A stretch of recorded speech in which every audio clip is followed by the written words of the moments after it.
Hello mga kapuso, andito tayo ngayon sa covered court dito sa Pagadian City para i-update kayo hinggil sa mga residente na napilitang lumikas dahil sa naramdamang lindol sa kanilang mga barangay. Ayon sa LGU, aabot sa 300 hanggang 400 katao ang nagtungo rito, dala-dala ang kanilang mga personal na gamit. Sinasabing galing sila sa 5 barangay dito sa lungsod gaya ng Kawit, Santa Lucia, Santiago at White Beach.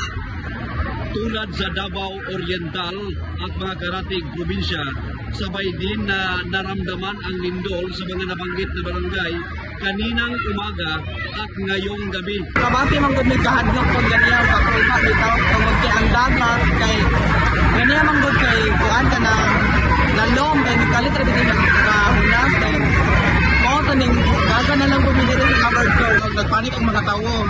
Then after sa nagpanik ang mga tawo sir, then ang kalikayan gud sa mga tawo since nagtumamig dagat, grabe ang pagtaob sa dagat.